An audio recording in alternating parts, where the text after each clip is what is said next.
Hi, I'm Max Clark. I'm going to get into the weeds on why this matters and what you should be aware of when you're evaluating data centers and service operators. Okay, what is a REIT? A REIT is a real estate investment trust. It is a classification of an entity. Why do you want to become a REIT? You have massive tax benefits if you're a REIT. REITs are not taxed as a corporation. They have a special tax classification that gives them the ability to not pay corporate taxes because they're passing the taxable income to their shareholders. If there's a threshold, the REITs are required to pay, I think it's 90% of their taxable income to their shareholders each year. This is why REITs they're very interesting investments. You can buy REITs in public equity markets. You can do private placements into REITs. They're very predictable in terms of what their stock price is based on the value of their assets and the income off those assets. Right. So, outside of the commercial real estate blowing up, post-COVID here, they're very consistent and stable, and you know what you're getting when you buy into a REIT fund. Now, we talk about the benefits of a REIT. Let's talk about the requirements of a REIT.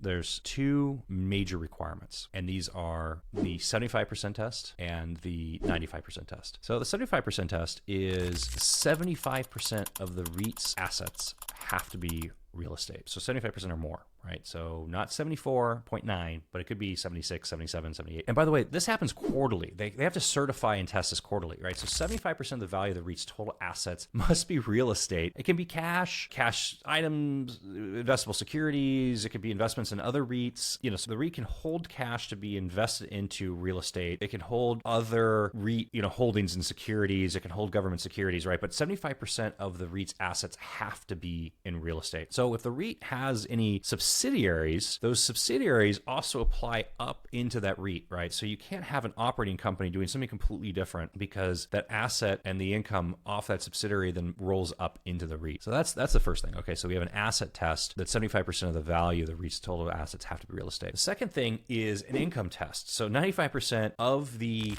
REIT's gross income has to be real estate income. Again, we're using keywords here. 95% of the REIT's gross income. So not triple GAAP adjusted EBITDA minus whatever, blah, blah, blah, funny business. Top dollars received, money that goes into the bank account. 95% of REIT's gross income must come from rents of real property, interest and obligations secured by mortgages on real property, or dividends from other REITs, and gain from the sale or other disposition of real property. Right? There's no carve outs here. 95% of the REIT's income has to come from real estate. It defines, what is qualifying income, right? Rents from real property, rents, charges for services furnished in conjunction with rental of real property. So like your property management that comes along with managing a building, classifies, right, as income for real estate. Or if you've got facilities and building management and engineering and things like that have to be there in order for the building, in order for you to lease the space, like that all applies.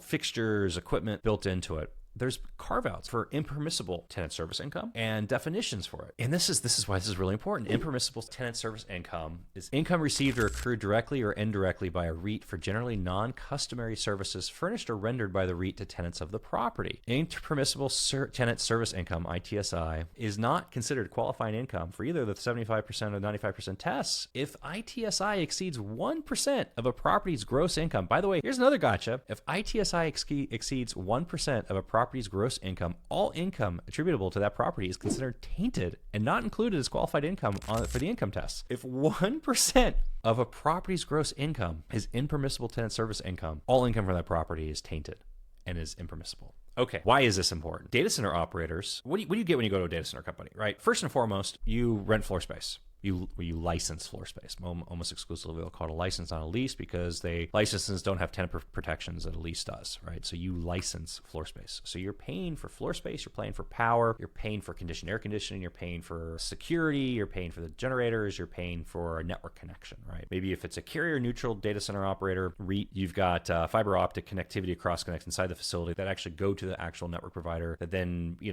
do whatever you want to. Maybe you're connecting to a cloud on-ramp, or you're a direct connect, or you've got your traditional IP transit, or you've got some sort of IP transport, or like MPLS, VPLS, SD-WAN, whatever the heck you're doing, right? In that world, I'm sure we can talk about, is that qualified or not qualified income? Who cares? The bulk of the revenue coming out of you at that point is 100% real estate.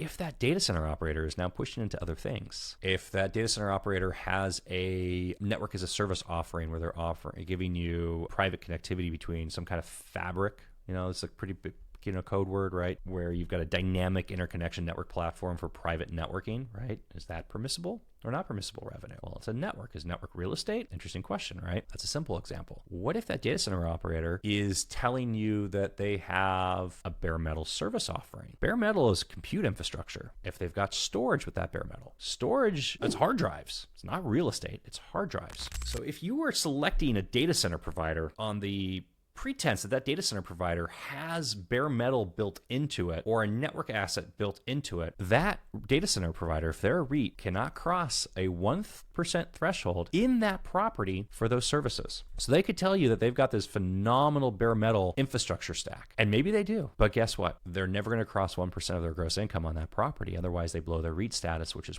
it's a death penalty for them. So now what does that mean for you? That means you could build a corporate strategy around the idea that you're going to leverage this fancy logo data centers bare metal platform as part of your expansion and scaling infrastructure. And when push comes to shove and you go to contract it, you're going to find out that either they still have space and you can get it. You're going to find out that they don't have capacity. They're not going to communicate why they don't have capacity. They're just going to tell you that they don't have capacity and we're waiting for more capacity to come in. Sorry, there's nothing there for you to order. Or they're going to refer you to a third party that you haven't vetted, that you don't know, that you have no information about, and you have to contract with that third party directly. And maybe they've got some marketplace. But again, marketplaces don't qualify for permissible income, so they can't sell it to you under the existing paper. You have to go out and you have to get different paper, and you have to go out and you have to do a contract separately. The way the REIT rules and laws are set up, if a data center is a REIT and they're selling you a promise of services on top of real estate, you are getting marketing mumbo jumbo and smoke and mirrors, bait and switch, whatever you want to call it. You are getting sold a promise, a dream, a thing that cannot exist at any scale. Now, okay, back up a second. If that data center property, again, 1%, this isn't a big threshold, right? If it's 1% and they're doing $100 million a month in data center, I mean, do we have a building doing $100 million? $100 million a year is only $1 million a year in permissible non-real estate income, right? So it's $1 million. It's $86,000 a month. Average bare metal server, you're probably gonna be at like $2,000 in a heartbeat.